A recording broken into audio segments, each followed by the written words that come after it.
Caramba, mano, o Atlético Mineiro foi atropelado pelo Peñarol lá no Uruguai. Peñarol 2, Atlético Mineiro 0. Eu vi a partida e o Léo Fernandes, aquele que jogou no Fluminense, campeão da Libertadores pelo Fluminense, ele acabou com o jogo, jogou muito o Léo Fernandes. Brincadeira, né? Tem jogador que ele não tem como. Eu acho que não tem como culpar a diretoria. Claro que o Léo Fernandes teve pouca chance no Fluminense, deveria ter tido mais. Tem paciência com alguns jogadores, com outros nem tanto. Uns recebem, uns são peixe, outros não. Outros recebem, tem mais paciência para testar e ficar como titular. Por exemplo, o Lima. As chances que são dadas para o Lima são absurdas, mas o Léo Fernandes teve poucas. Mas também tem aquele negócio, tem jogador que se encaixa bem num clube e no outro não. O Léo Fernandes ele vinha bem antes de vir para o Fluminense. No Fluminense ele não se encontrou, não se adaptou ao futebol brasileiro. O técnico não soube tirar o melhor dele, né? E ainda mais o Fernando Diniz, que tem o histórico de tirar o melhor do jogador. Mas o Léo Fernandes não se encaixou no Fluminense. Se encaixou lá no Peñarol, tá jogando em casa, jogando no Uruguai. Tá comendo a bola no Peñarol. 2-0 em cima do Atlético Mineiro. Até um resultado bom. Para tirar uns pontinhos aí do Atlético Mineiro, né? Classificação aqui. Deixa eu dar uma olhada do Atlético. O Atlético estava indo bem no Campeonato Brasileiro, na Taça Libertadores, 12 pontos. Então, bom que dá uma segurada aí. O Fluminense tem que ganhar seus jogos. A gente vai falar de Libertadores aqui nesse vídeo. Porque, olha só, o Fluminense vai pegar o Cerro Porteño nessa quinta-feira. O Cerro Porteño, ele é o vice-líder do grupo, com 5 pontos. Se der um empate, ele não é um resultado legal para o Cerro Porteño, um empate contra o Fluminense. Mas é interessante, não é catastrófico. Né? O Cerro Porteño, ele é o vice-líder com 5 pontos, seguido do Colo-Colo com 4. O próximo jogo do Cerro Porteño, depois do Fluminense, ele vai pegar o Colo-Colo em casa. Vai jogar contra o Colo-Colo em casa para decidir sua classificação ali em segundo no grupo, creio eu. Que acho que está bem encaminhado para o Fluminense a classificação. Mas é um jogo perigoso, porque pode fazer com que o Cerro Porteño se posicione defensivamente. O Cerro Porteño ele não vai partir para cima do Fluminense no Maracanã. Acho que nem marcação alta eles vão fazer. Eles vão para aquele Maracanã, vão botar a linha, vão se entrincheirar ali na entrada da área, vão congestionar para dificultar a infiltração dos atacantes do Fluminense. Eu acho que eles vão optar por isso aí. É um jogo de paciência do Fluminense, né?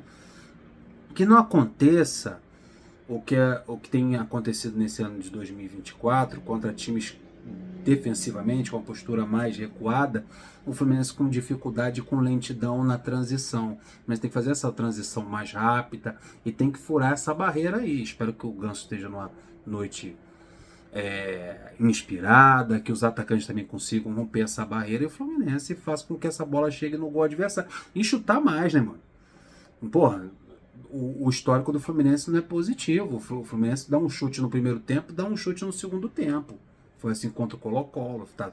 Foi assim contra o São Paulo.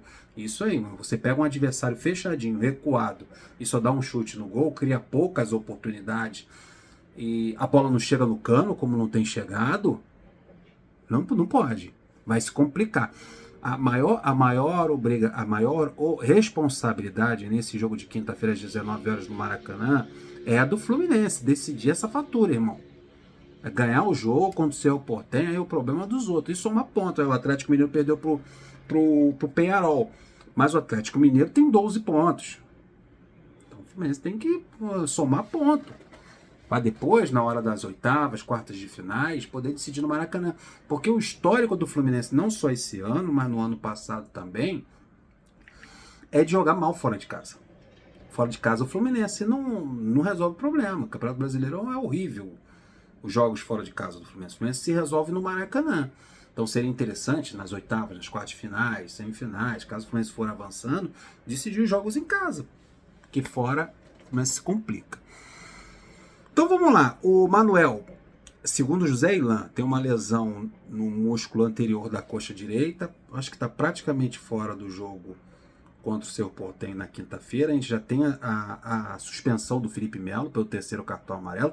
Felipe Melo é aquela situação, ele não está mais acompanhando o atacante. Ele já está indo no corpo. Quando ele pega um atacante muito rápido, ele sempre escolhe a falta. E nessa de escolher a falta, ele vai sendo amarelado. É suspenso no Brasileiro, é suspenso na Libertadores. E o Fluminense tem problema para a zaga contra o Cerro. Sem o Manuel e sem o Felipe Melo. Quem é que joga? Antônio Carlos e Felipe Andrade. É a dupla de zaga do Fluminense. Para um jogo tão importante no Maracanã contra o Cerro Porteño. Provável zaga deve ser essa, Felipe Andrade e Antônio Carlos. O Fluminense tem 2 pendurados para esse jogo contra o Cerro Porteño, para ter uma atenção na última rodada contra o Alianza Lima, também no Maracanã. O Manuel não vai atuar nesse jogo contra o Cerro, então o Manuel deve ser preparado para o jogo contra o Alianza Lima. Mas o Fábio, se ele receber o terceiro cartão amarelo, na minha opinião, é um baita desfalque para o último jogo, para a última rodada da Taça Libertadores. O Fábio está pendurado com 2 cartões.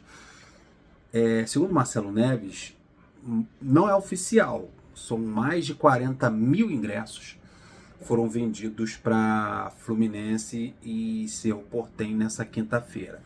O Sul esgotou, o Leste Superior e Leste Inferior também, o Oeste está esgotado, só restou ali o setor Norte, o Maracanã mais e aquele pedaço lá que é reservado para a torcida do Cerro Porteño.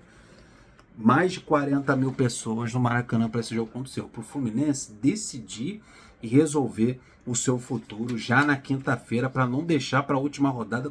Porque esses 2 últimos jogos do Fluminense na Taça Libertadores, tanto contra o Cerro como contra o Alianza Lima, a gente vai encontrar adversários fechados, recuados, jogando no erro do Fluminense. Aquele passe errado, aquela bola cruzada, né, numa roubada de bola, num contra-ataque, numa bola longa, apostando na fragilidade, se aproveitando da fragilidade do setor defensivo do Fluminense. A marcação do Fluminense na entrada da área é muito frouxa, principalmente com a ausência do André. E é nisso aí que esses caras vão apostar. E não vão fazer marcação alta, não. É todo mundo lá atrás na defensiva.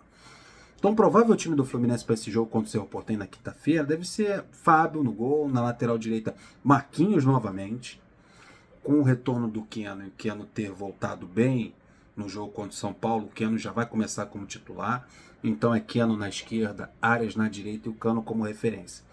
Eu acho que ele não vai tirar o Marquinhos ali da lateral direita, ainda mais que vai ser uma postura muito ofensiva do Fluminense. Tá jogando em casa, contra o time na defesa, Marquinhos deve jogar na lateral direita. Felipe Andrade e Antônio Carlos é o que resta. Na lateral esquerda o Marcelo volta. Meio de campo com Martinelli, o Lima, que é o querido é o chaveirinho do Fernando Diniz, não sai por nada. O Ganso volta para a armação do jogo. O Lima está fora do próximo jogo do Brasileirão contra o Botafogo, pelo menos isso. E o Ganso na armação do jogo. E o ataque, como falei, com Keno, Arias e Cano. Esse é o provável time do Fluminense que vai encarar o Cerro Porteño na quinta-feira. Então é isso, problema na zaga, um jogador machucado com lesão na coxa, Manuel, Felipe Melo suspenso, uma zaga que pouco se conhece, Felipe Andrade e o Antônio Carlos, mais de 40 mil tricolores no Maracanã, e é isso aí, e o Fábio pendurado.